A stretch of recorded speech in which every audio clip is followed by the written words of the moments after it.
وإن تصبهم سيئة يقولوا هذه من عندك قل كل من عند الله فما لهؤلاء القوم لا يكادون يفقهون حديثا صدق الله العظيم رب اشرح لي صدري ويسر لي أمري واحلل عقدة من لساني يفقهوا قولي اللهم ألهمنا رشدنا وأعذنا من شرور أنفسنا اللهم أرنا الحق حقا وارزقنا اتباعه وأرنا الباطل باطلا وارزقنا اجتنابه آمين یا رب العالمین.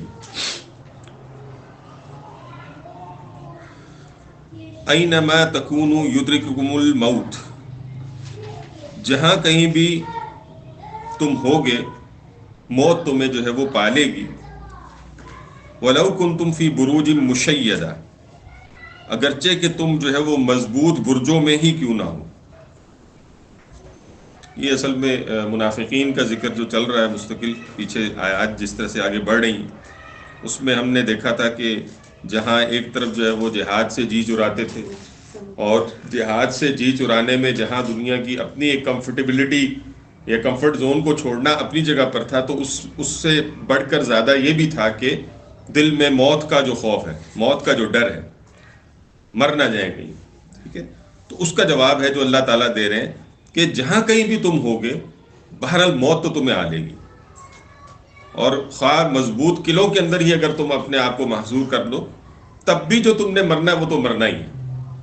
یعنی وہ جو جس کو کہتے ہیں نا کہ مومن ہے تو بے تیغ بھی لڑتا ہے سپاہی، اس کی وجہ یہ ہوتی ہے کہ اس کے دل میں موت کا قطعاً کوئی خوف نہیں ہوتا. یہی وجہ ہے کہ آپ دیکھتے ہیں کہ حضرت خالد بن ولید رضی اللہ تعالیٰ جو ہے وہ ہمیشہ فرنٹ لائن میں لڑے ہیں. بہرحال ان کی موت نہیں لکھی تھی، ادھر میدان جنگ میں تو نہیں آئی. اور بسا اوقات ایسے بھی ہوتا ہے کہ ایک انسان جو ہے وہ گھر میں بھی بیٹھا ہے تو کہیں گیا ہی نہیں ہے اور اس کا معاملہ ہو گیا. تو یہ جو موت ہے اس کا وقت اللہ کی طرف سے معین ہے، اور اللہ نے جو احکامات دیے ہیں، پیچھے جو ہے وہ اللہ کی اطاعت کی بات ہو رہی تھی، اللہ کے رسول کی اطاعت کی بات ہو رہی تھی.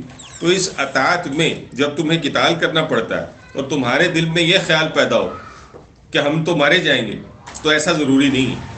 لہٰذا ہم دیکھتے ہیں کہ غزوات میں بھی صحابہ کرام کی ٹھیک ہے شہادتیں ہوئی بھی ہیں، دنیا سے گئے بھی ہیں، لیکن یہ کہ کچھ نہیں بھی گئے. ایک بات. دوسری بات، بہرحال اب تو کوئی بھی نہیں ہے. یعنی وقت کے ساتھ تم دیکھتے ہو کہ قومیں آتی ہیں اور گزر جاتی ہیں. کون ہے کہ جن کو ان کے مضبوط قلعوں نے جو ہے وہ برقرار رکھا ہو؟ سابقہ قوموں کا ذکر اٹھا کر دیکھیں، قومیں آج جس قسم کی وہ ان کی بلڈنگز تھیں، جس طرح سے وہ ان کے جو جبے کبے تھے، کہاں وہ باقی رہے؟ تو یہ کوئی دلیل نہیں ہے.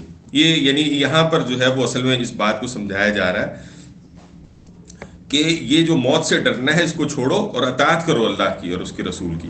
ٹھیک ہے، ورنہ موت تو تمہیں آ کر ہی رہنی ہے، کسی بھی حال میں آ کر رہنی ہے. اور پھر ایک بڑی اہم بات ہے جو یہاں پر سکھائی اور سمجھائی جا رہی ہے، وہ ہے وَإِن تُصِبْهُمْ حَسَنَةٌ، اور اگر انہیں کوئی جو ہے وہ بھلائی جو ہے وہ پہنچے، يَقُولُوا هَذِهِ مِنْ عِنْدِ اللَّهِ، تو وہ یہ کہتے ہیں کہ یہ تو اللہ کی جانب سے. وَإِن تُصِبْهُمْ سَيِّئَةٌ، اور اگر ان کو کوئی پہنچتی ہے، اگر جو ہے انہیں کوئی پہنچتی ہے برائی، تو کیا کہتے ہیں؟ یقولو، تو وہ یہ کہتے ہیں ہادہ من عندک، کہ رسول اللہ صلی اللہ علیہ وسلم یہ تو آپ کی طرف سے، یعنی اس کو منسوب کر دیتے ہیں اللہ کے رسول کی طرف. تو اللہ تعالیٰ نے اس بات کی وضاحت فرما دی، قل کل من عند اللہ. اے نبی صلی اللہ علیہ وسلم آپ ان کو واضح طور پر بتا دیجئے، سمجھا دیجئے کہ یہ جو کچھ بھی ہے یہ اللہ کی طرف سے ہے. کیا مطلب؟ حسنہ بھی اللہ کی طرف سے ہے اور سیئہ بھی اللہ کی طرف سے ہے. بھٹوی صاحب جو ہے وہ تفسیر قرآن کریم میں حسنہ سے مراد لیتے ہیں فتح ہے، نصرت ہے، غلبہ ہے، خوشحالی ہے، غنیمت ہے، جو بھی اس طرح کی چیز، یہ سب کے سب جو ہے یہ حسنہ ہے. یہ اگر تمہیں پہنچا ہے تو یہ بھی جو ہے وہ من جانب اللہ ہی ہے. ٹھیک ہے، اور اگر کوئی برائی پہنچی ہے، یعنی کوئی لڑائی میں نقصان کا ہو جانا، کوئی مصیبت ہے، کوئی قتل ہے، کوئی ہزیمت ہے، کوئی جو ہے وہ شکست ہے، یہ وہ ساری صورتیں ہیں جو کہ سیئہ کی ہو سکتی ہیں. تو یہ بھی یہ یاد رکھو کہ یہ بِإِذْنِ اللہ ہی ہوتی ہیں، یہ الٹ ٹپ نہیں ہو جاتی. اگلی آیت میں پھر اس کو ایک اور اینگل سے اللہ تعالیٰ نے یہاں پہ سمجھایا، یہاں پہ اصولی بات سمجھا دی گئی. یہ آج کے دور کے ایتھیسٹ جو ہے وہ خاص طور کر جو یہ ہمارے یہاں کے دیسی ایتھیسٹ ہیں وہ بھی پھنس جاتے ہیں ایسی چیزوں میں. یعنی ایول کو جو ہے نا وہ کہتے ہیں جی کہ ایول اگر گاڈ نے بنایا، اللہ نے بنایا تو اس کا مطلب ہے معاذ اللہ اللہ ایول ہے. تو یہ نہیں ہوتا ایسا. ٹھیک ہے. بلکہ میں ایک ڈبیٹ دیکھ رہا تھا، اس کے اندر بڑا زبردست انہوں نے اس بات کو سمجھایا، یہ جو بات یہاں کہی جا رہی ہے کہ ایک ہے خلق جو ہے وہ آپ کہہ لیں کہ شر، اور ایک ہے کسب شر. یہ دو علیحدہ چیزیں. تو ہمارا عقیدہ ہے کہ اللہ تعالیٰ نے شر کو تخلیق کیا ہے، اور ویسے بھی کسب شر ایول ہے، خلق شر ایول نہیں ہے. مطلب اس کی اب مثال یہی ہے نا، ایک استاد جو ہے وہ اپنے شاگردوں کو جو ہے وہ سوال جو ہے وہ حل کرنے کے لیے دے رہا ہے. کوئی اس نے ملٹیپل چوائسز نیچے جو ہے وہ 4 لکھی ہوئی ہیں، تو 3 تو غلط لکھی ہوئی ہے نا، کوئی ایک ٹھیک لکھی ہوئی ہے. اب وہ کہیں گے یہ تو ٹیچر ہی غلط ہے، ٹیچر کو نہیں پتا. ٹیچر کو تو پتا ہے، وہ تو وہاں پر آپ کا امتحان لے رہا ہے نا. تو یہ ہے خلق جو اس نے کیا. اب آپ غلط آنسر دیں گے تو غلط ہو جائے گا معاملہ. وہاں پر کسب اصل میں اس چیز کو، کام کو خراب کرتا ہے. بھئی کلیشنگ کوف بھی تو کسی نے بنائی تھی نا، تو کلیشنگ کوف تو ایول نہیں ہے نا. ہاں کلیشنگ کوف سے آپ غلط کام لے لیں گے، اس سے جو ہے وہ ناحق لوگوں کا خون کریں گے تو ایول ہے. لیکن یہی جو ہے وہ دفاع میں، یا آج آپ کہیں کہ آج جو ہے وہ آرمیز کے پاس جو ہے وہ یہ چیزیں ساری اویلیبل ہیں آپ کے، اس طرح تو پھر یہ ایٹم بم بھی جو کچھ بھی ہے یہ سارا کچھ ہی ایول بن جائے گا. ظاہر ہے ان کے نگاہ میں تو بنتا ہے تھی اس کی نگاہ. لیکن یہ چیز سمجھ لیجئے کہ خلق جو ہوتی ہے کسی شے کی، وہ اس کو جو ہے وہ اس میں خرابی پیدا نہیں کرتی. اب آگے کیا کرتے ہیں آپ اس سے، یہ ہے مسئلہ. اور یہ ہر چیز پر اپلائی ہو سکتا ہے. آنکھیں شر بھی ہیں نا، شریر بھی ہیں اگر آپ اس کا غلط استعمال کر رہے ہیں، لیکن صحیح استعمال بھی جو ہے وہ اس کا. تو یہ چیز جو ہے وہ جان لینی چاہیے کہ یہ سب کا سب اللہ کی طرف سے ہوتا ہے، من جانب اللہ ہوتا ہے. قل کل من عند اللہ. اور یہ اس لیے ہوتا ہے تاکہ اللہ تعالیٰ لوگوں کو آزمائے. اس کا حرف اللہ پہ نہیں آتا، یہ لوگوں کو آزمائش میں ڈالا گیا ہے، یہ ہمیں آزمائش میں ڈالا گیا ہے کہ ہم جو ہے وہ حسنہ کو قبول کرتے ہیں اور سیئہ سے دور رہتے ہیں، یا اس کے ریورس پہ کوئی جو ہے وہ معاملہ ہوتا ہے. کلیئر ہوگی جی بات؟ سر یہ یعنی خلق شر کے بعد اللہ نے کسب شر مخلوق پہ چھوڑ جی جی جی جی ایسے ہی ہے. تبھی امتحان ہو سکتا ہے نا.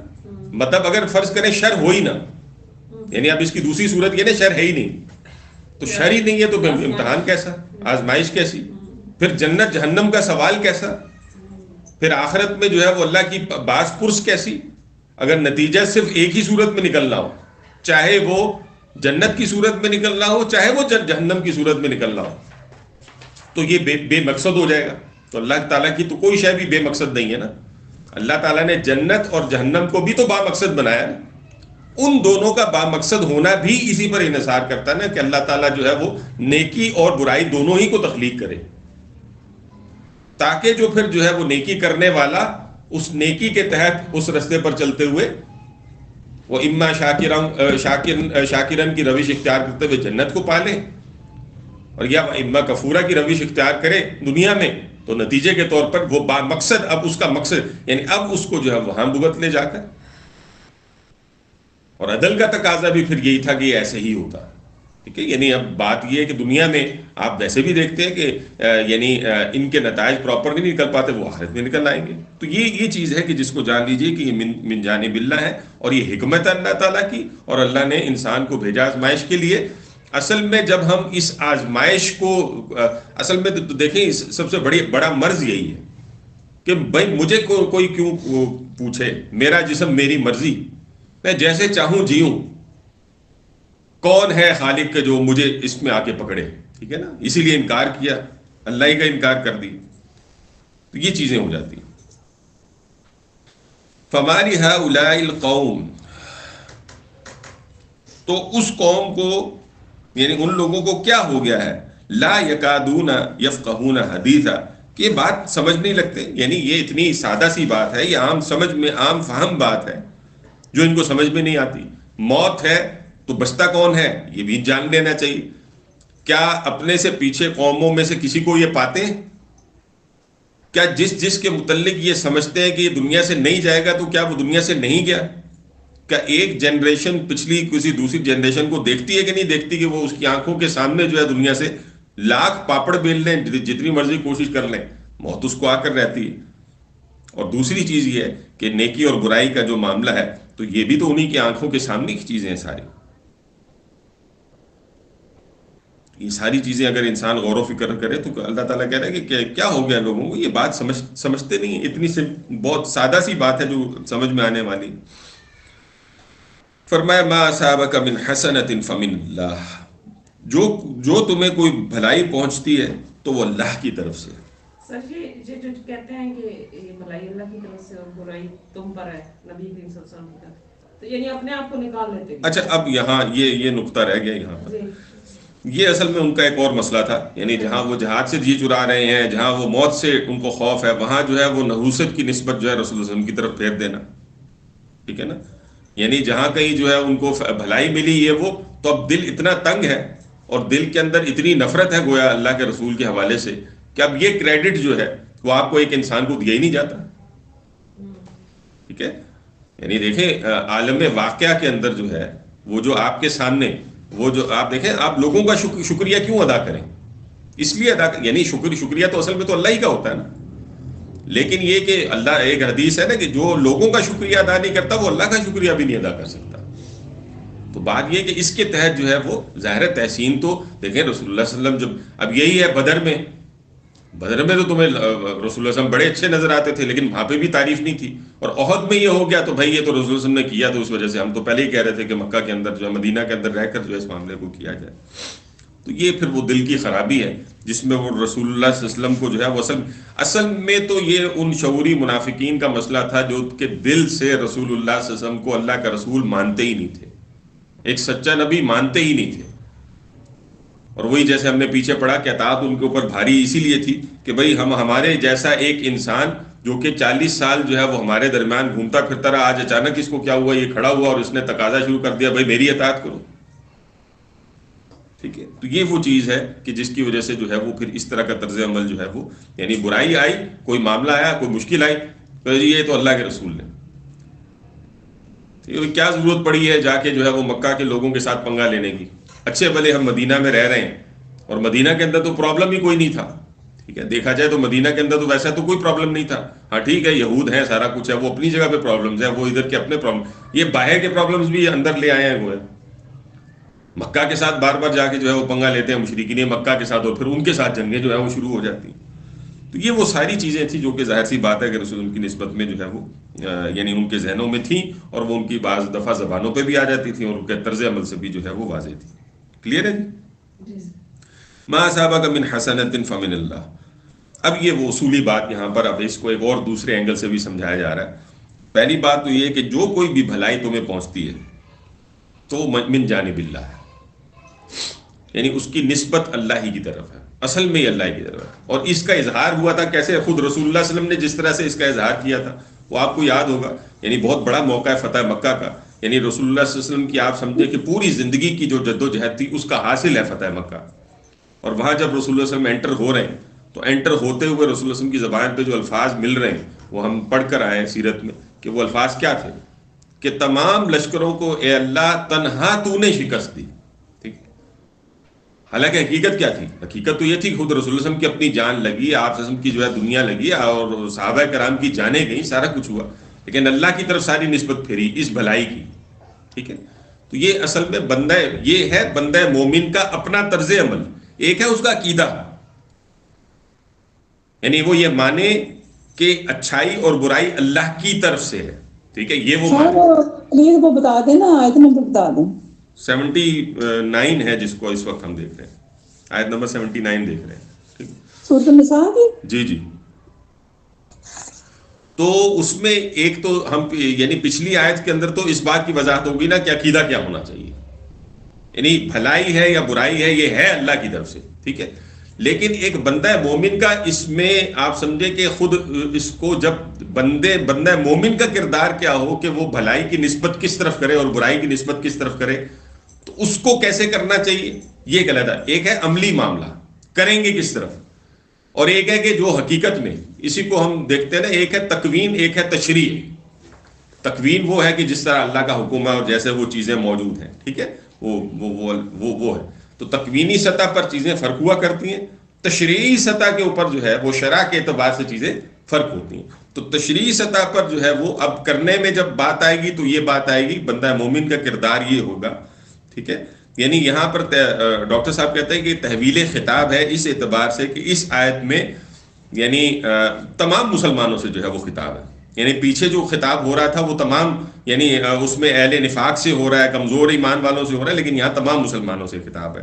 تو اس اعتبار سے یہاں پر جو ہے اس بات کی وضاحت ہو رہی ہے کہ ما اصابک من حسنۃ فمن اللہ، جو کوئی بھی بھلائی تم تک پہنچتی ہے وہ من جانب اللہ. یہ ہے بندہ مومن جو اپنے دل میں اس بات کو پوری طرح پکا بٹھا کے رکھتا ہے، جو بھی خیر مجھے ملی ہے، جو بھی نعمت مجھے ملی ہے. اچھا اس سے کیا فائدہ ہوگا؟ جی شکر گزاری کے لیے سب سے ضروری چیز یہی ہے کہ انسان، ورنہ پھر دوسری صورت میں ناشکری ہوگی، تکبر ہوگا، عجب ہوگا. انسان جو ہے وہ اپنی صلاحیت، میں ہوں جی، میں نے یہ کیا، وہ میں لگی رہتی ہے نا. اور اس چکر میں یعنی ایک انسان کے اندر عاجزی آ ہی نہیں پاتی. تو یہ ہے اصل شے کہ کوئی بھی جو خیر پہنچے ایک انسان تک، الحمدللہ اللہ تیرا شکر، میرا کوئی کمال نہیں ہے. یہ اگر حالات بنے تو نے بنائے، یہ صلاحیتیں تھیں تو نے دی تھیں، یہ وقت میسر آیا تو نے دیا تھا، یہ نعمتیں ملے تیری دی ہوئی تھی. تو ایک بندہ مومن ہمیشہ اللہ کے ہاں جو ہے سرنگوں رہتا ہے اور گویا حسنہ کو اللہ کی طرف جو ہے وہ منسوب کرتا ہے. وما اصابک من سیئہ، اور جو کوئی تم کو پہنچے برائی، فمن نفسک، تو وہ تمہارے ہی نفس سے ہے. ٹھیک ہے، اب یہ ہے وہ بندہ مومن کا جو عملی کردار. یعنی جب بھی کوئی اس پر کوئی مصیبت، کوئی تنگی، کوئی برائی، کوئی اور معاملہ وہ پیش آتا ہے تو درو بھی نہیں کرتا ہے کہاں مجھ سے غلطی ہوئی تھی، کہاں تقصیر میری ہے، کیا میرے سے وہ گناہ سرزد ہو گیا، کیا وہ میرے سے خطا ہو گئی کہ جس کے سبب سے یہ معاملہ ہوا. ٹھیک ہے، اصل میں یہی چیز دیکھیں کہ یہی چیز تھی جو کہ اصل میں شیطان کے ساتھ گڑبڑ ہوئی ہے نا. یعنی شیطان نے ایک طرف اپنے آپ کو بڑا مان لیا کہ میں آگ سے پیدا کیا گیا ہوں، اور دوسری طرف جو ہے اس نے جو ہے وہ اس برائی کو ریلائز ہی نہیں کیا. اس نے جو ہے وہ کوئی جو معاملہ آ گیا، اب یہ اس کے لیے جو مصیبت تھی وہ یہی تھی نا کہ جو اس کو نظر آتا تھا کہ یہ میرے سے کمتر ہے انسان، کہ مٹی سے بنا ہوا ہے، لیکن یہ کہ وہ اللہ کے حکم کی پاسداری میں اس کے سامنے جھک جاتا. ٹھیک ہے، تو ایسا نہیں ہوا.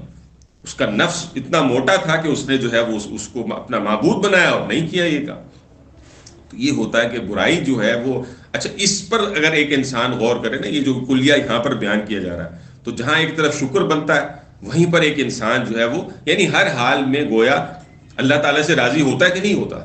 یعنی آپ دیکھیں نا، یعنی اگر اس کو کوئی نیکی پہنچی ہے، بھلائی پہنچی ہے، کوئی نعمت پہنچی ہے، تو اللہ سے راضی ہے کہ اللہ تیرا شکر ہے مجھے پہنچی ہے.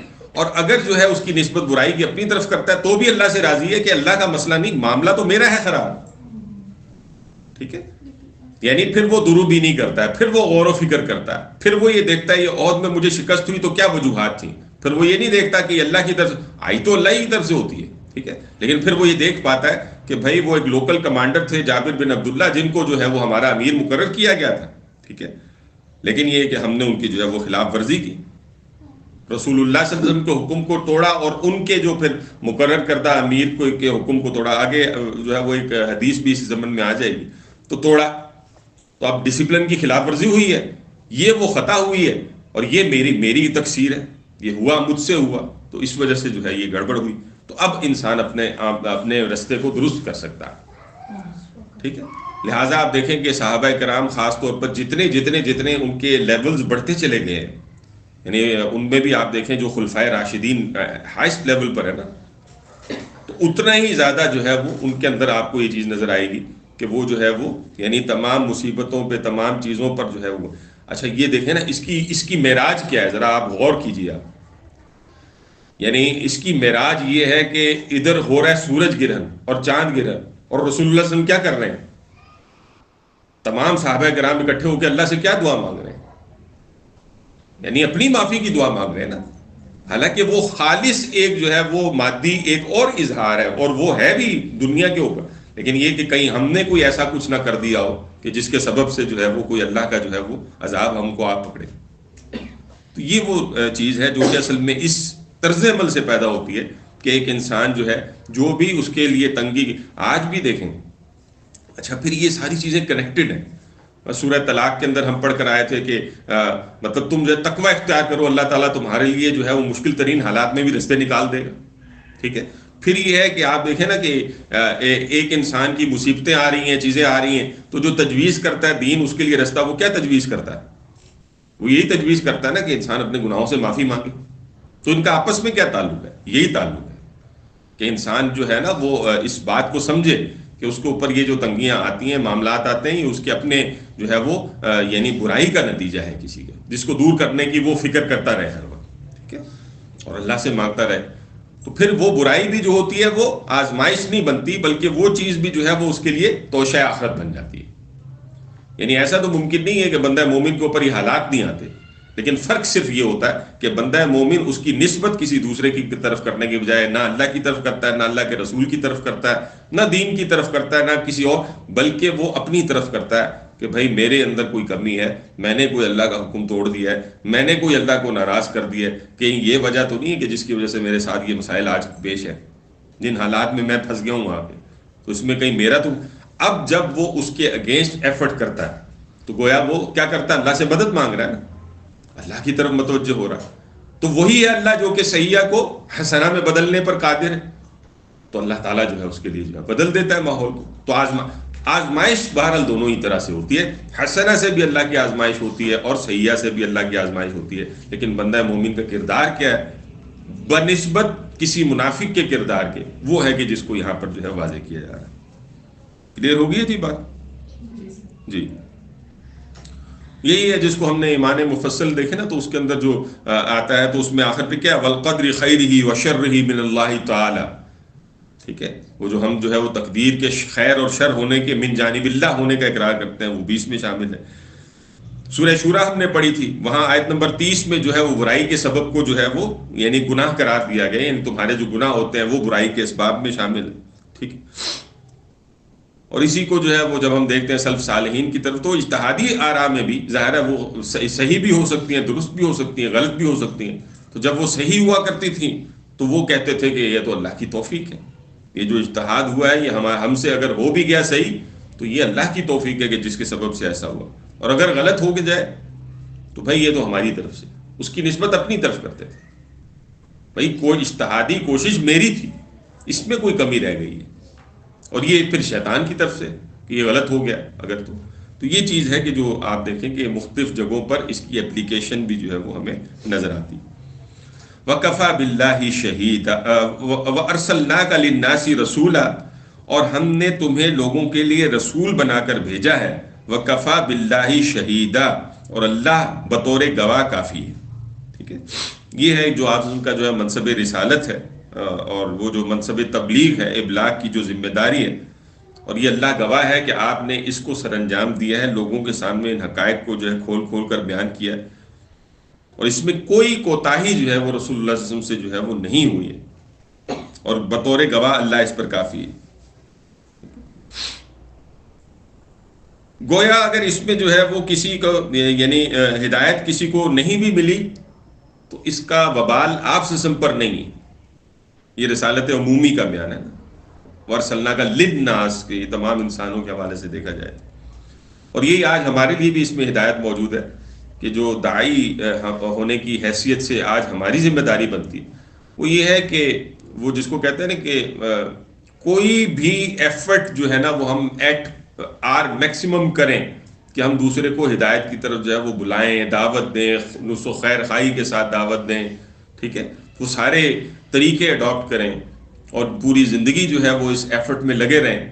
اب اگر کوئی ہدایت پہ آ جاتا ہے بہت اچھی بات ہے، اللہ کا شکر ہے، اللہ کا شکر ادا کریں. نہیں آتا تو بھی ہم سے سوال اس کا نہیں ہوگا کہ وہ ہدایت پہ آیا کہ نہیں آیا، ہم سے سوال یہی ہے کہ ہم نے ایفرٹ کی تھی کہ نہیں کی تھی. تو یہ وہ صبر کا رستہ ہے جس کو داعی کے لیے آج بڑا ضروری ہے. آج ہو یہ جاتا ہے عموماً جب ہم اس طرح کے کام کر رہے ہوتے ہیں تو شیطان جو ہے وہ مختلف جگہوں پر انسان کو جو ہے وہ آپ سمجھے پٹختا ہے، اس میں داعی کو مایوس کرتا ہے. یعنی آپ دیکھتے ہیں کہ اکثر و بیشتر آپ کو جو ہے وہ یعنی آپ کی اس میسج کو پذیرائی نہیں مل رہی، کیونکہ آپ کا میسج نہیں تھا، وہ اللہ کا میسج تھا. لوگ جو ہے اس طرح متوجہ نہیں ہو رہے. تو پھر ایک داعی کیا کرتا ہے، وہ یا تو تھک ہار کے بیٹھ جاتا ہے یا غلط خیالات پیدا کر لیتا ہے. نہیں جی لوگ ہی کسی قابل نہیں، لوگ ہی نہیں آنا چاہتے. ان دونوں صورتوں میں نتیجہ کیا ہے؟ وہ اپنی دعوت کو روک دیتا ہے. ایسا ہی ہے نا. تو یہ نہیں ہے اصل میں رستہ یہ ہے کہ آپ اپنا کام کرتے چلے جائیں اور انتھک محنت، یہ پوری زندگی کی محنت، اور اس کے نتائج کے ساتھ اپنے آپ کو جوڑ کر چیزوں کو نہ دیکھیں، بلکہ نتائج تو اللہ کے ہاتھ میں ہوتے ہیں. اللہ جس کو ہدایت دینا چاہتا ہے دے دیتا ہے. اور یہ بھی ضروری نہیں ہے کہ آج آپ نے کسی کو دعوت دی ہے تو وہ ابھی ایمان ہی لیا ہے. ایمان سے مراد ہے کہ ابھی وہ درست بھی ہو جائے. ہو سکتا ہے آج آپ نے کسی کو دعوت دی ہو، بیج بو دیا ہو آج، اور کوئی نتیجہ نکلے کو 20 سال کے بعد. یہ بھی تو ممکن ہے نا. یہ ہے کہ جس میں ایک داعی کا کردار جو ہے وہ بہرحال اپنی جگہ پر رہنا چاہیے. باقی یہ کہ اللہ اس پر گواہ ہے کہ جو تم ایفرٹ کرتے ہو ان کو بھی واضح کر دیا گیا. اور آج ہم بھی جب ہم اس کام کو کریں تو ہمیں اسی طرح سے جو ہے وہ چیزوں کو دیکھنا چاہیے. من یطع الرسول فقد اطاع اللہ، جس نے رسول کی اطاعت کی فقد اطاع اللہ، بس وہی ہے جس نے اللہ کی اطاعت کی. گویا یہ دو ٹوک انداز میں یہاں پر سمجھا دیا گیا کہ اگر تم نے اللہ کی اطاعت کرنی ہے تو ظاہر ہے فی ذات اللہ کی اطاعت ممکن ہی نہیں ہے نا. اللہ مخلوق تھوڑی ہے، ٹھیک ہے، مخلوق تھوڑی ہے. تو اب وہ اس کی اطاعت کیسے سمجھ میں آئے گی تمہیں؟ یعنی آپ ذرا اندازہ کیجئے نا کہ اگر رسول کو آپ بیچ میں سے باہر نکال دیں، جیسے آج منکرین حدیث نے نکالا ہے، جیسے کوئی اور نکالنے کی کوشش کرتا ہے. ہم تو جی صرف اللہ پر ایمان لاتے ہیں، ہمارے لیے تو صرف قرآن کافی ہے. تو اگر آپ نکال دیں رسول کو بیچ میں سے تو پھر آپ اللہ کی اطاعت کریں گے کیسے؟ آپ ذرا بتائیے، آپ کے پاس کیا سورس ہے؟ بھائی مجھے کیا پتا کہ یہ جو میرا والا فلسفی ہے یا یہ والا جو میرا طرز عمل ہے یہ واقعی اس سے میچ کرتا ہے جو اللہ تعالیٰ کی اطاعت ہے اصل میں. میں اس کو کیسے ویریفائی کروں؟ کوئی ویریفائی کرنے کے لیے کوئی کسوٹی تو بیچ میں ہونی چاہیے نا. جب اللہ کے رسول ایک کام کو کریں گے تو وہ کسوٹی ہے، وہ کام جو ہوا ہوگا وہ ہے کہ جو اللہ کی اطاعت ہے.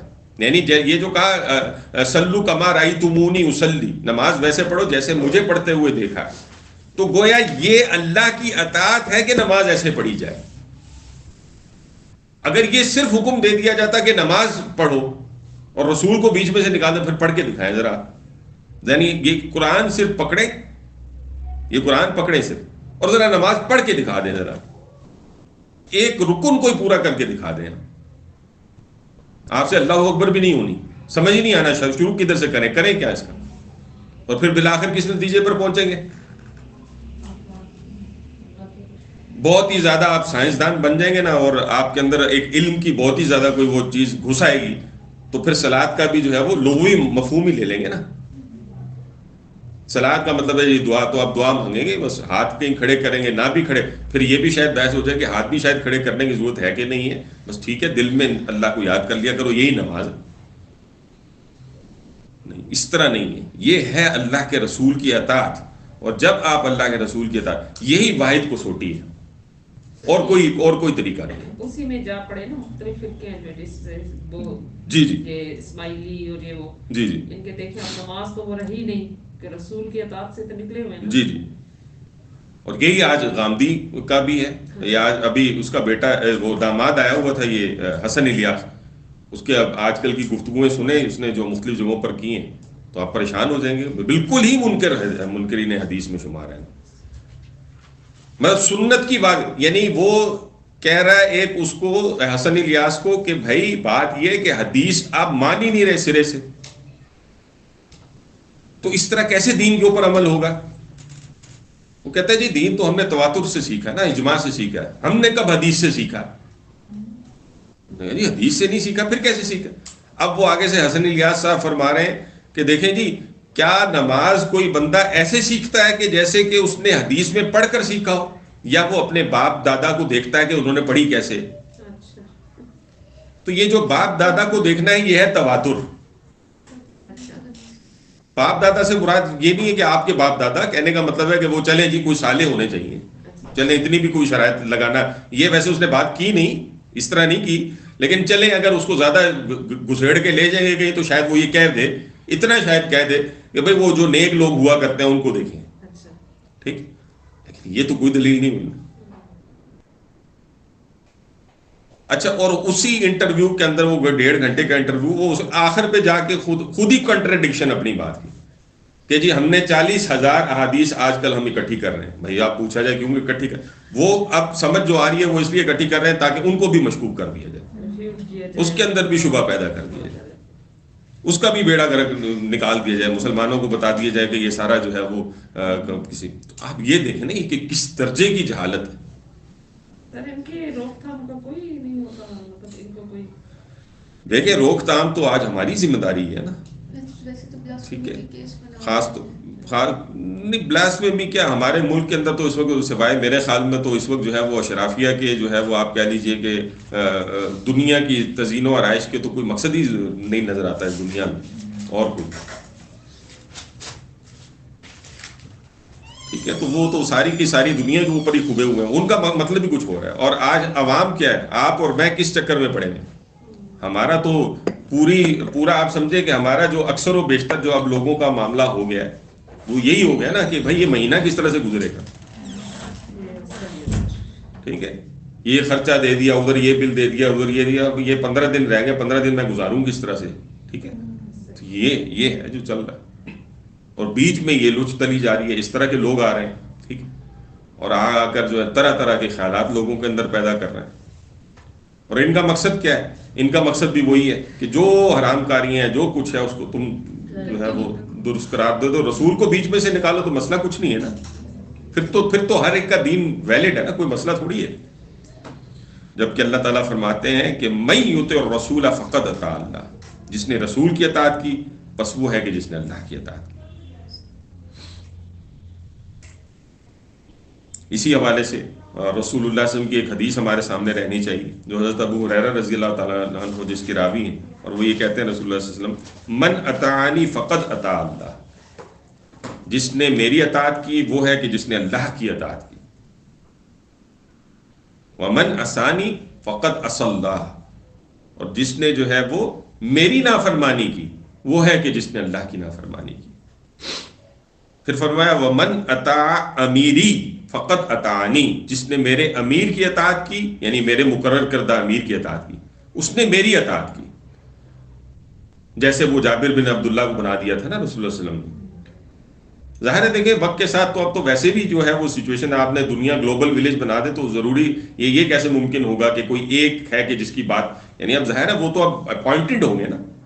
تو اپوائنٹڈ جو بھی ذمہ دار لوگ ہیں آپ کہنے جی نہیں انہوں نے تو نہیں یعنی ان کی بات ہم کیوں مانیں، ہم تو جی اس کی مانیں گے. وہ جی خلیفہ وقت تو وہ ہے، ہم اس کی بات مانیں گے، یہ اس کے مقرر کرتا ہے، یہ تو بھائی ان کی بات کیوں مانی جائے. تو ایسا نہیں. رسول صلی اللہ علیہ وسلم نے فرمایا ومن اطاع امیری فقد اطاعنی ومن عصى امیری فقد عصانی، اور جس نے میرے امیر کی جو ہے وہ نافرمانی کی اس نے گویا میری نافرمانی. ظاہر ہے یہ یہاں پر جو اس حدیث میں خاص طور پر امیر کی اطاعت اور امیر کی نافرمانی ہے یہ رسول اللہ علیہ وسلم کی اطاعت کے انڈر ہی ہے. یعنی ایسا نہیں ہے کہ امیر جو ہے وہ کوئی انڈیویجول، اور مباحات کے درجے میں بالکل اسی طرح ہی ہے کہ اس کی اطاعت کی جائے گی. ہاں جہاں حلال و حرام کے مسائل ہیں، جہاں جو ہے وہ یہ والی چیزیں، وہاں تو پھر جو ہے وہ کسی کا اختیار نہیں ہے، وہ تو اللہ ہی کا اختیار ہے. اور اس میں جیسے رسول صلی اللہ علیہ وسلم نے اس کی وضاحت کی ہے وہ اس طرح سے جو ہے اس پر عمل درآمد ہوگا. لیکن یہ کہ یہ اطاعت کا جو معاملہ ہے یہ اس قدر اہم ہے کہ اگر آپ اس کو رسول کو بیچ میں سے نکال دیں تو اللہ کی اطاعت ممکن ہی نہیں ہے. اسی لیے قابل قبول بھی نہیں ہے اللہ کی نگاہ میں. اگرچہ کہ میچ بھی کر جائے، یعنی ایسا تکا لگ بھی جائے آپ سے کہ وہ جو ہے وہ آپ نے بھی وہی کر دیا جیسے اللہ کو چاہیے تھا لیکن رسول کو بیچ میں سے نکالا ہوا تھا، تو یہ اللہ کی نگاہ میں اس کی پھر کوئی حیثیت نہیں ہے. سمجھ گئے بات؟ ومن تولا، اور جس نے پھر روگردانی کی، فما ارسلناک علیہم حفیظا، تو ہم نے آپ کو اس پر نگہبان داروغہ نہیں بنایا. یہ بات ایک دائی کو اچھی طرح سمجھ میں آ جانی چاہیے، تب وہ اتنا لمبا سفر طے کر سکتا ہے جیسے حضرت نوح علیہ السلام نے طے کیا تھا. یعنی میں تو کبھی سوچتا ہوں تو میں تو حیران ہی ہو جاتا ہوں. یعنی آپ ذرا سوچیں نا، نوح علیہ السلام آپ کا کیا خیال ہے جب اٹھتے ہوں گے تو ان کی نگاہ میں جو دنیا تھی وہ کتنی تھی؟ سوائے چند 100 لوگ بھی نہیں ہوں گے نا جی. ایسے ہی ہے نا، اتنے تھوڑے لوگوں میں 950 سال، یعنی آپ ذرا اندازہ کریں نا، روز اٹھ کے انہی کے سامنے جاتے ہوں گے روز جو ہے وہ. اور اسی درد کا اظہار جو ہے سورہ نوح کے اندر آتا بھی ہے نا، میں نے ان کو صبح جو ہے وہ پکارا، رات کو پکارا، یہ سارا کچھ. لیکن یہ کہ اتنا لمبا سفر ایک دائی نے طے کیسے کر لیا ذرا سوچیے. جب وہ یہ طے کر لیتا ہے کہ میں کسی پہ داروغہ نہیں بنایا گیا، تو اس سے کیا نتیجہ نکلے گا؟ اس کے اندر جلد بازی پیدا نہیں ہوگی، اس کے اندر گھٹن پیدا نہیں ہوگی، وہ لوگوں کے ساتھ جو ہے بد اخلاقی سے پیش نہیں آئے گا. یہ بھی تو ہو جاتا ہے نا، یہ جلد بازی کے نتائج ہوتے ہیں نا سارے، کہ انسان جو ہے وہ ایک وقت میں جا کے پھر اس کو گالی نکالتا ہے کہ بھائی تو آتا ہی نہیں ہے اس طرف. ضرورت نہیں ہے اس کام کی. اس کی وجہ یہ ہے کہ بھائی یہ تو آپ کا کام اتنا ہی تھا، آپ داروغہ تھوڑی ہیں. آپ نے جو ہے وہ اچھے احسن انداز میں دوسرے کو اس طرف بلانا ہے، اچھے موقعوں کی تلاش کرتے ہوئے بلانا ہے اور کرتے رہنا ہے اس کام کو. آ جائے تو بہت اچھی بات ہے، نہیں آئے تو آپ جو ہے وہ داروغہ نہیں ہے. ایون اب ایک والد یا والدہ اپنی اولاد پہ بھی داروغہ نہیں ہے، اس کی کوشش کریں گے. ظاہر ہے ایک عمر ان کی ہو جاتی ہے جس وقت وہ انڈیپینڈنٹ ہے ایک طرح سے. اب اولاد جو ہے وہ دوسری طرف نکل گئی ہے تو والدین نہیں پکڑے جائیں گے. اس کی مثال وہی ہے، حضرت نوح علیہ السلام کا بیٹا تھا، نافرمان نکل آیا، تو کیا اس کا وبال جو ہے حضرت نوح پہ ہوگا؟ قطعاً نہیں ہوگا. تو ہماری بطور والدین بھی ذمہ داری ہے کہ ہم اچھا ماحول پرووائڈ کرنے کی کوشش کریں، اچھائی کی طرف ان چیزوں کو سمجھ کر اولاد کے اندر انٹلکیٹ، ان کی تربیت میں، ان کی چیزوں میں ہاں پھر بھی نہیں کچھ ہوتا تو داروغہ ہم بھی نہیں ہیں. اس سے مطلب یہ نہیں ہے کہ کسی وقت تعدیباً جو ہے ان کو تھوڑا سا جو ہے وہ آپ نے لگا دی دو، تو یہ نہیں ہو سکتا. یہ بھی بعض دفعہ ہم ایکسٹریمز کی طرف چلے جاتے ہیں، ٹھیک ہے. اور بعض دفعہ ہم اس کو رسول کی طرف نسبت دیتے ہیں. دیکھیں رسول اللہ صلی اللہ علیہ وسلم نے تو کیا ہے، پوری زندگی نہیں ہے، رسول اللہ علیہ وسلم نے کسی بچے کو مطلب کبھی بھی مارا نہیں ہے رسول اللہ علیہ وسلم نے، ٹھیک ہے، لیکن دین نے اس کی اجازت دی ہے. ہاں احسن یہی ہے کہ نہ کریں. اور مارنے کا بھی مطلب فرق ہوتا ہے نا، ایک ہے آپ دوسرے کی انسلٹ کے لیے مار رہے ہیں اور آپ نے اس کے ساتھ معاملہ کچھ اور کیا، یہ نہیں، بلکہ تعدیبی بعض دفعہ ایسا ہوتا ہے کہ آپ اس کو ادب کے لیے جو ہے وہ معاملہ کر رہے ہوتے ہیں، تو کیا جا سکتا ہے. لیکن بہرحال ان ساری چیزوں میں ذہن میں رکھیں کہ آپ داروغہ نہیں ہیں، یہ اللہ ہدایت دے گا. اسی لیے بطور والدین آج ہمارا سب سے بڑا فریضہ، جہاں اپنی محنت و کوششوں کا نہ ہونا ہے تو اس کو پیدا کرنے کی کوشش ضرور ہو، لیکن اس کے ساتھ سب سے بڑی ذمہ داری بنتی ہے جو کہ تمام انبیاء اور رسول نے سر انجام دی، اور وہ ہے کہ اپنی اولاد کے لیے دعا. کیونکہ دیکھیں دعا ہی ہے جو کہ اصل میں چیزوں کو اپنے نتائج تک صحیح طور پر اگر آنی ہوں گی تو آئیں گی. ایسے ہی ہے نا. تو یہ ہے کہ جس کو جو ہے وہ بہرحال کرنے کی ضرورت ہے. وَيَقُولُونَ طَاعَةٌ، اور وہ یہ کہتے ہیں کہ ہم نے حکم مانا، یعنی منہ سے تو وہ یہ کہہ رہے ہیں کہ ہم نے مان لیا. یہ اب یہ یہود کے منافقین کی بات ہو رہی ہے. فَإِذَا بَرَزُوا مِنْ عِنْدِكَ، اور پھر جب وہ باہر چلے جاتے ہیں آپ کے پاس سے، یعنی آپ کی محفل سے اٹھ جاتے ہیں، کہیں اور آگے پیچھے ہو جاتے ہیں. بیت یعنی بیتا، یہ رات کو کہتے ہیں، یعنی رات کو مشورہ کرتے ہیں. یعنی دن میں تو وہ یہ کہہ رہے ہیں کہ بھائی اللہ کے رسول جو ہے وہ ان کی بات، بلکہ وہ رئیس المنافقین کا وہ مشہور جو ہم بار بار دیکھتے چلے آتے ہیں، وہ کیا ہے، وہ جمعوں میں جو ہے وہ سب سے اگلی صف میں کھڑے ہو کر کہہ رہے ہیں لوگوں یہ اللہ کے رسول ہے، ان کی بات بڑی غور سے سنو. لیکن ایسا خبیث ہے نکلتا ہے ادھر سے، تو پھر کیا حالت ہوتی ہے. تو وہ ہے کہ جس کو اللہ تعالیٰ کہتے ہیں فیضا برزوا من عندک بیتا، کہ جب جو ہے وہ پھر جب نکل جاتے ہیں آپ کے پاس سے تو پھر جو ہے وہ بیتا طائفۃ منہم غیر الذی تقول، تو ان میں سے ایک گروہ رات کو اس کے خلاف مشورہ کرتا ہے جو کہ وہ کہہ چکے ہوتے ہیں. یعنی دن میں تو کہہ رہے ہیں اللہ کے رسول ہے جی بات سنو یہ وہ، اور اب رات کو بیٹھے ہیں جو ہر طرح کی مختلف طرح کی سازشیں جو کہ انہی کے خلاف کرنے لگے. کہ جی اصل میں تو یہ وہ تھے کہ جنہوں نے مدینہ کا جو ہے وہ ساری فضا پر آگندہ کر دی ہے، اچھے بھلے ہم یہاں پہ رہا کرتے تھے، یہ آئے ادھر سے اور آ کر جو ہے انہوں نے ہمیں بھی مصیبت میں ڈال دیا، معاذ اللہ ثم معاذ اللہ. تو یہ وہ ہے کہ جس کو جو ہے وہ یہاں پر اس کی وضاحت ہو رہی ہے.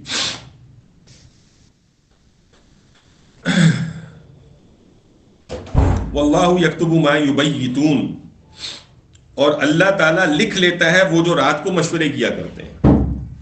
نہیں اللہ سے چھپی ہوئی چیز نہیں ہے، لوگوں سے چھپ سکتی ہے، رسول اللہ صلی اللہ علیہ وسلم بھی کوئی غیب کے جاننے والے نہیں، اللہ نے بتا دیا تو بتا دیا، نہیں ہے تو ٹھیک ہے ان سے بھی لا علمی میں ہے وہ، لیکن دیکھو یاد رکھو اللہ تعالیٰ تو تمہارے ان مشوروں کو جانتا ہے.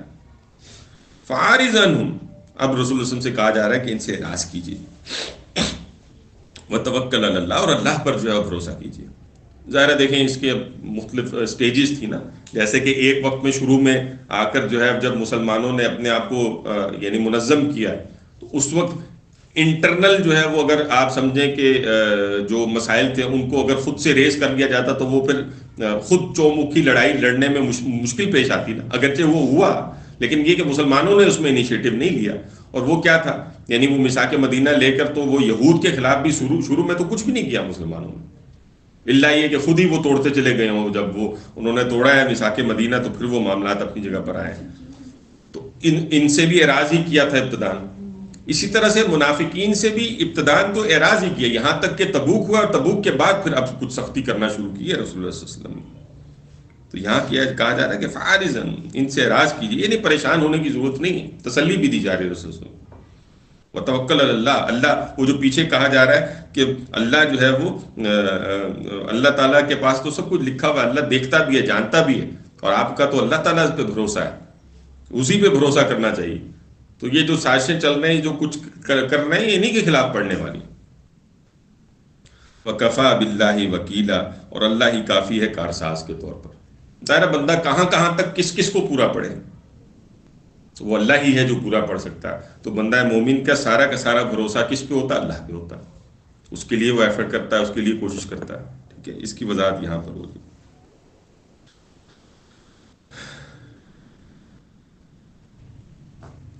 افلا یتدبرون القرآن، پھر کیا وہ قرآن پر غور نہیں کرتے؟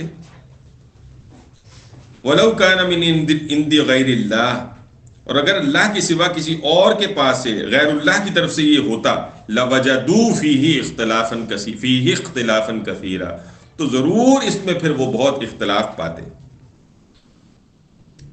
اب یہ وہ بات ہے جو آج ہم سب کو بھی سمجھائی جا رہی ہے، اور اس وقت بھی سمجھائی جا رہی تھی، ادھر منافقین کو بھی سمجھائی جا رہی تھی کہ بھائی ایک ہے قرآن کا پڑھنا سننا. ظاہر ہے منافقین بھی یہ کام کرتے تھے، قرآن پڑھتے بھی تھے، سنتے بھی تھے. پرابلم ہے جس کو ہائی لائٹ کیا جا رہا ہے، ان کے ہاں پہ بھی ہائی لائٹ کیا جا رہا ہے. آج اگر ہم غفلت کا شکار ہیں تو ہمارے لیے بھی ہائی لائٹ کیا، اور وہ کیا ہے؟ یتدبرون القرآن، قرآن پر غور و فکر. وہ جس کو سورہ بنی اسرائیل میں جو ہے وضاحت کی گئی نا، کہ وہ یعنی مجھے الفاظ اس وقت ذہن میں نہیں آ رہے، یعنی اللہ کی آیات بھی جو ہیں ان پر یعنی گر پڑنے والی سچویشن نہیں ہو، بلکہ سورہ فرقان میں گر پڑنے والی سچویشن نہیں ہونی چاہیے، بلکہ جب یہ انسان کے سامنے آتی ہیں تو انسان اس پہ غور و فکر کرے، دیکھے. یہ وہ چیز ہے جس کی کمی کی وجہ سے ایک انسان جو ہے نا وہ مسائل کا شکار ہو جاتا ہے. تو کہا کہ کیا تم وہ یعنی پھر کیا وہ قرآن پر غور نہیں کرتے؟ دیکھیں نماز بھی وہ پڑھ رہے تھے، بلکہ پڑھنی پڑتی تھی. یعنی یہ وہ تو دور نہیں تھا جو آج کا دور ہے، یہ تو وہ دور تھا کہ اگر نہ پڑھتے تو منافق جو ہے وہ یعنی نظر آنا شروع ہو جاتے، پھر پتہ چلتا ہے کہ یہ منافق ہے، کیونکہ وہاں تو سبھی پڑھ رہے تھے. تو اب نہیں پڑھیں گے تو مصیبت ہے نا، وہ پھر علیحدہ نمایاں ہوں گے. تو آج تو الٹا ہے، آج تو کوئی پڑھ لے تو پڑھ لے. ٹھیک ہے. اور پھر دوسری بات یہ جو یہاں پر فرمائی جا رہی ہے کہ اگر وہ غور و فکر کرتے، اس قرآن پر تدبر کرتے، تو ان کو کوئی تضاد نظر نہ آتا. یعنی یہ پھر دیکھ لیتے کہ یہ تو اللہ ہی کی طرف سے، اور جو چیز اللہ یعنی ایک اللہ کی طرف سے، اس لیے اس میں تضاد ہی نہیں ہے کہیں پہ. اگر یہ اللہ کی طرف سے نہ ہوتا تو پھر اس میں بہت اختلاف ہوتا. مفتی صاحب نے تفسیر قرآن کریم کے اندر جو ہے اس کی وضاحت کرتے ہوئے یہ کہا ہے کہ منافقین جو تھے نا، ان کی جو سازشیں تھیں، مکر و فریب وہ جو کیا کرتے تھے، وہ آپ ان کو سچا نبی نہیں مانتے تھے. یہ اس بات کو ہم نے پہلے بھی سمجھا. تو ان کے جو صدق نبوت ہے نا، اس کو بطور دلیل یہاں پر یعنی قرآن کی صورت میں پیش کیا جا رہا ہے. اور وہ کہتے ہیں کہ اس کی 3 دلائل ہیں اصل میں. نمبر 1 یعنی قرآن جو ہے وہ فصیح اور بلیغ بھی ہے، یہ سورہ بقرہ کی آیت نمبر 23 اس کو ریفر کرتی ہے. دوسرا یہ ہے کہ امور غیبیہ ہیں جن کی خبروں پر یہ قرآن مشتمل ہے. تیسری چیز ہے کہ اختلاف سے، تناقض سے، ان چیزوں سے یہ پاک ہے، مبرہ ہے. یہ جو تیسری بات ہے اس کا ذکر یہاں پر ہمیں ملتا ہے. یعنی ذرا غور کرو کہ ایک شخص جو تمہارے ہی درمیان آیا تھا اور 40 سال میں پھر اس نے جو ہے وہ ایک دعوی نبوت اس کا ہوا، اور پھر وہ 63 سال تک جو ہے وہ مستقل وقتوں میں جو ہے وہ قرآن مختلف انداز سے نازل ہوتا رہا.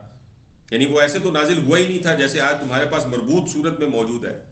وہ تو آیت با آیت اور صورت با صورت اور تھوڑا تھوڑا تھوڑا تھوڑا کر کے جو ہے 23 سال کے اندر مکمل ہوا. تو جب اس طرح سے گفتگو ہو رہی ہوتی ہے، اور 23 سال کا ایک بڑا عرصہ کوئی انسان اٹھا کر دکھا دے کہ کیا اپنی بھی اس کی کوئی گفتگو مربوط ہوتی ہے، بدل جاتی ہے. ہر وقت انسان کے حالات بدل رہے ہوتے ہیں، چیزیں بدل رہی ہوتی ہیں، چیزوں کے اندر تنوع پیدا ہو رہا ہوتا ہے، اور اس کی وجہ سے ایک انسان بعض دفعہ رجوع کر رہا ہوتا ہے، بعض دفعہ جو ہے وہ آپ کہہ لیجیے کہ اس کے اندر تبدیلیاں لے کر آ رہا ہوتا ہے. بات جو ہے وہ آپ نے 20 سال میں کچھ اور کہی ہوئی ہوتی ہے، 40 سال میں آپ کچھ اور کہہ رہے ہوتے ہیں، 60 سال میں جا کے آپ کہتے ہیں بھئی یہ بات تو ایسے. لیکن یہاں آپ کو کوئی تصادم نظر نہیں آتا. لیکن نظر آتا ہے کس کو؟ وہ آتا ہے، آج بھی نظر آتا ہے. وہ آج آپ نکال دیں اور ایک انسان مکھیوں کی طرح یعنی جو ہے وہ غلط دیکھنا چاہے تو وہ پھر علیحدہ مسئلہ ہے کہ جی یہ جو آپ کہہ لیجئے کہ ناسخ اور منسوخ کے یا اس طرح کے معاملات میں پڑھ کر کے نہیں جی یہ تو اختلاف نظر آ رہا ہے نا. تو ایسا نہیں ہے. جب اس کے لیے اللہ تعالیٰ کہتے ہیں کہ غور و فکر کرو قرآن پہ. جب تم غور و فکر کرو گے تو یہ والے مسئلے تمہارے حل ہو جائیں گے. پھر تمہیں سمجھ میں آئے گی کہ اس کی حکمت کیا ہے. تھا وہ بھی کوئی خلاف نہیں.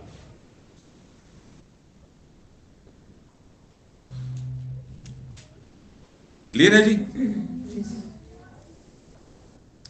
ورنہ قرآن میں تدبر کے بغیر جو ہے وہ انسان شکوک و شبہات کا شکار رہتا ہی ہے. یہ دور نہیں ہو سکتی اگر آپ غور نہیں کریں گے قرآن.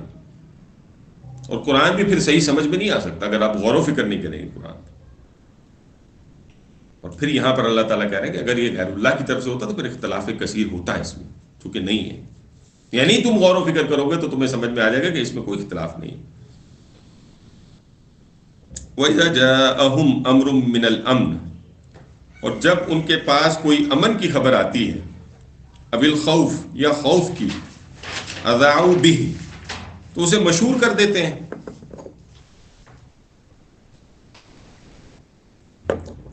یہ وہ جو عادت پڑی ہوتی ہے نا بریکنگ نیوز کی،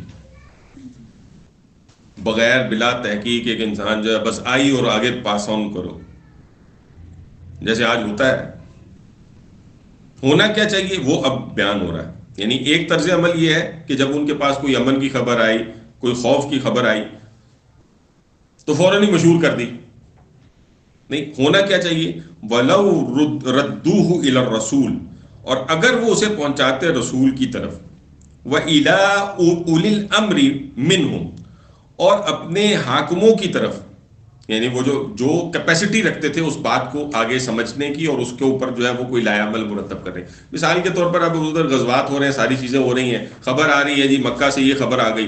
اب بلا تحقیق جناب وہ تو چڑھائی کرنے آ رہے ہیں اور آپ کو کہیں افواہی مل گئی ہے کہ جس کے تحت جو ہے وہ آپ نے پورے معاشرے میں اڑا دیا، مدینہ میں اڑا دیا کہ نہیں جی نہیں امن ہی امن ہے، یہ بلا وجہ جو ہے وہ وہاں سے ابھی کوئی اطلاع آئی، مشہور کر دیا آپ نے.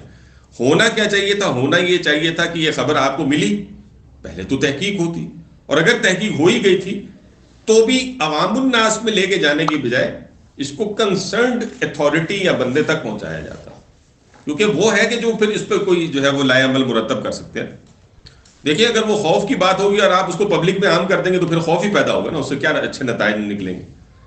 اور امن کی بات ہوگی تو بھی اس امن کی بات کو کیسے ہینڈل کرنا ہے، ٹھیک ہے، یہ بھی تو ظاہر سی بات ہے امر کا ہی کام ہے، یا پھر جو ہے وہ جو اتھارٹی ہے اسی کا کام ہے. ورنہ عوام الناس میں لے کر آئیں گے بات، کچھ اوپر نیچے ہوتا ہے وہ گڑبڑ ہو جائے گی. یہ آج بہت ہوتا ہے نا. آج آپ دیکھیں کہ آج ہماری میڈیا کے چکر میں یہ جو چیزیں اس طرح سے جو ہے وہ ہر چیز یہ عوام کے اندر گھوم پھر رہی ہے، یہ چیز اچھی نہیں ہے. اور اس میں سوشل میڈیا پہ بھی جو ہے وہ شدید احتیاط کرنے کی آج ہمیں ضرورت ہے. یعنی جب تک کہ آپ کو جو ہے وہ چیزوں کی خبر اچھی طرح نہیں ہوتی آپ اس کو پروپیگیٹ مت کریں، ٹھیک ہے، یا اپنے آپ کو روکیں ان چیزوں کو اس طرح سے آگے لے کر آنے سے. اور لے کر آنی بھی ہے تو پھر کنسرنڈ اتھارٹیز تک جو ہے ان باتوں کو لے کر جائے، بجائے اس کے کہ ہر ایک کے سامنے جو ہے وہ پھر معاملہ جو ہے وہ رکھا جائے. ٹھیک ہے. اچھا یہ گھر کے اندر بھی بات کو سمجھا جا سکتا ہے نا. مطلب آپ دیکھیں نا گھر کے اندر بھی چیزیں چل رہی ہوتی ہیں نا. اب کچھ چیزیں ایسی نہیں ہے کہ وہ جو یعنی کچھ چیزیں ایسی ہیں جو جس مسئلے کا حل جو ہے وہ ماں نکال سکتی ہے، باپ نکال سکتا ہے، بچے نہیں نکال سکتے. اب بچوں کے اندر ہی گھومنے لگ جائے تو کیا نتائج نکلیں گے پھر اس کے. اس کی بہتر نسبت یہی ہوگی نا کہ جس نے اس کو حل کرنا اس تک اس بات کو لے کے جایا جائے اور پھر وہ اس کے مطابق جو ہے معاملہ ہو.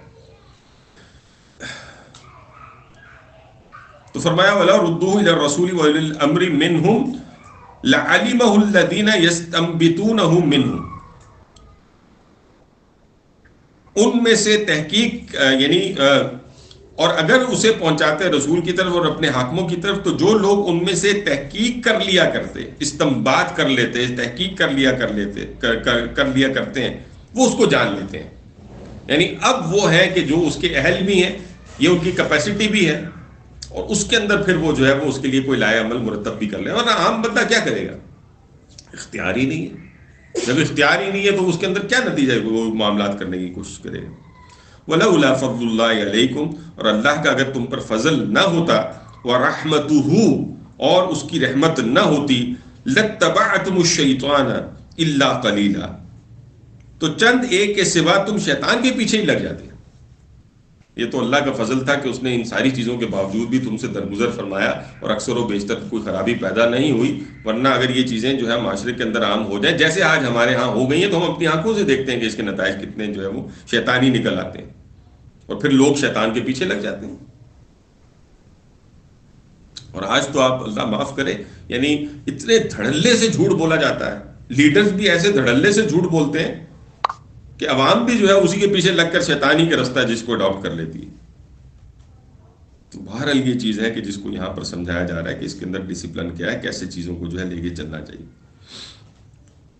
وہاں کے حساب سے دیکھا جائے تو اوس کے جو سردار ہیں سعد بن عبادہ ہیں، خزرج کے جو سردار ہیں سعد بن معاذ، بھائی ان تک بات پہنچے گی تو بات درست رہے گی. یا یہ کہ وہ پھر ظاہر رسول اللہ صلی اللہ علیہ وسلم آ گئے تو رسول اللہ صلی اللہ علیہ وسلم کو تو معاملہ ہی فرق ہے، اب تو اللہ کے رسول تک بات، اور یہ سارا جو کنسرنڈ ہے ان تک لے کر جاؤ. فقاتل فی سبیل اللہ، پس آپ صلی اللہ علیہ وسلم اللہ کی راہ میں لڑیں.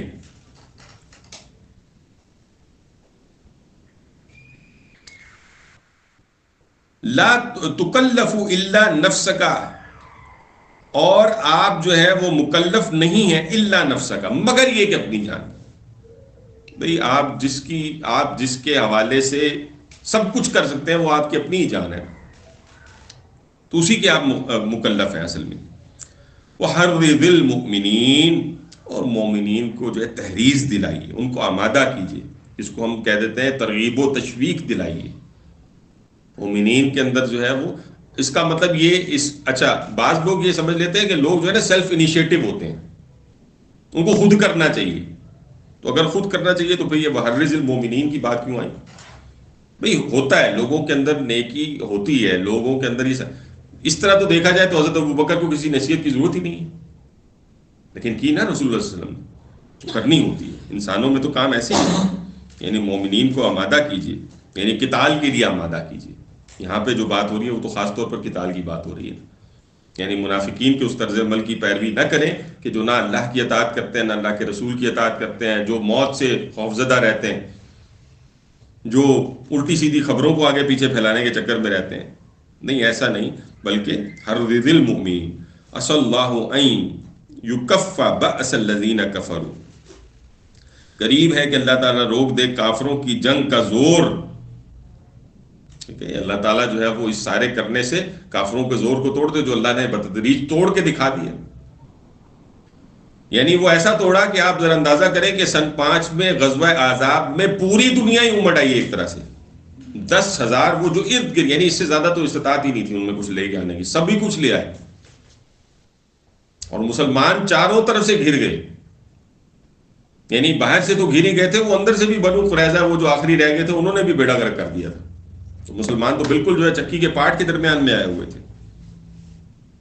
لیکن یہ کہ اللہ تعالیٰ نے ان معاملات کو دیکھ لیا، روک دیا. کافروں کا جنگ کا زور وہاں ایسا ٹوٹا کہ رسول اللہ صلی اللہ علیہ وسلم نے یہ فرما بھی دیا تھا احزاب کے موقع پر کہ آج کے بعد اپنی یہ پوری طاقت، یعنی اب یہ جتنے پتے، یعنی وہ جو کارڈ شو کر سکتے تھے وہ ہو گئے ہیں بس.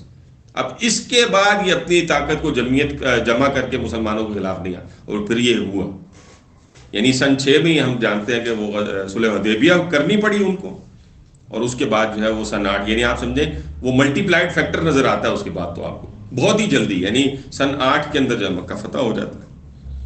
واللہ اشد بأسا، اور اللہ تعالیٰ جو ہے وہ اللہ کی جنگ جو ہے وہ سخت ترین ہے. واشد تنکیلا، اور سب سے سخت جو ہے وہ اللہ تعالیٰ کی تنکیل، سزا دینا. یعنی جنگ کے اعتبار سے بھی جو سب سے سخت معاملہ ہے وہ اللہ کا ہے، اور سزا دینے کے اعتبار سے بھی جو سخت معاملہ ہے وہ اللہ ہی کا ہے. تو گویا اللہ پر بھروسہ رکھیے. یہ ظاہر ہے دیکھیں اللہ کی ایک اپنی تدبیر ہے. ایک دنیا میں کام یہ سارے تدریج کے ساتھ ہوتے ہیں. چیزیں جو ہیں دنیا میں دیکھیں نا چیزوں کو سمجھنا چاہیے. پودا ایک وقت میں جا کے تب پھل دیتا ہے جب وہ اپنی جڑیں زمین کے اندر پکڑ لیتا ہے. اگر وہ پہلے دن ہی پھل دے تو پھر پودا باقی رہے گا؟ وہ وزن ہی برداشت نہیں کر سکتا. ایسے ہی ہے نا. وہ تو ایک اپنی عمر کو پختہ عمر کو پہنچتا ہے. اب اس نے جڑیں بھی اپنی مضبوط کی ہیں, وہ نمو بھی حاصل کر رہا ہے اور اب میچور انداز میں وہ پھل دے رہا ہے جس کا فائدہ ہو رہا ہے. تو دنیا میں یہ چیزیں ایسی ہی ہوتی ہیں. یہ ہمارے اندر عجلت پسندی ہوتی ہے جس کو اللہ تعالیٰ نے خیر انسان کے اندر یہ کمزوری رکھی بھی ہے, عجلت پسندی والی, اور کہا ہے کہ یہ بھی تمہاری آزمائش ہے, اس کو اوور کم کرنے کی کوشش کرو. وہ ہے کہ انسان چاہتا ہے کہ بس فوری ہی ہو جائے, آج ہی ہو جائے جی. مطلب آج ہی ایک بندہ آج جو ہے وہ اللہ کے دین کے قیام کا کوشش کرے تو اگلے دن اس کی خواہش ہوتی ہے آج ہی بس یہ جو ہے نا اللہ کا دین نافذ ہی ہو جائے. وہ مرد کہیں سے سیکھ کر جو ہے گھر پہنچتا ہے تو آج ہی جو ہے نا میرا گھر جو ہے نا وہ بس آپ سمجھیں کہ اس کے اندر جو اللہ کے قوانین جو ہے نا اس کا جھنڈا لہرانا چاہیے. آپ خواتین ہیں یہاں سے سیکھ کے جاتی ہیں گھر جاتی ہیں تو آج ہی یہ سارا کام ہو جانا چاہیے. ایسا نہیں ہوتا.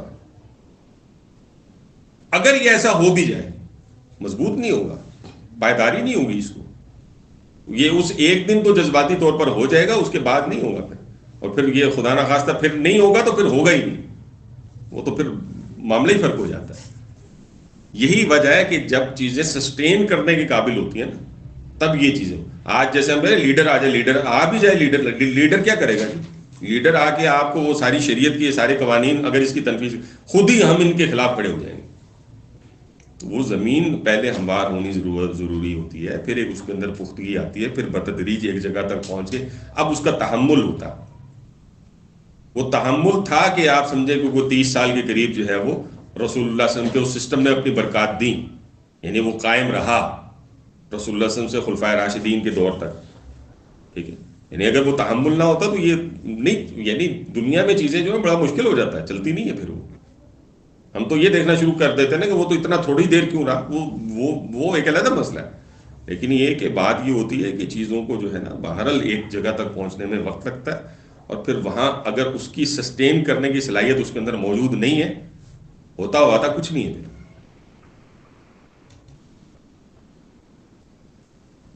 ٹھیک ہے, تو نعرے مارنے سے اور اس طرح سے کرنے سے اور ساری چیزیں اب جذباتی طور پر پیچھے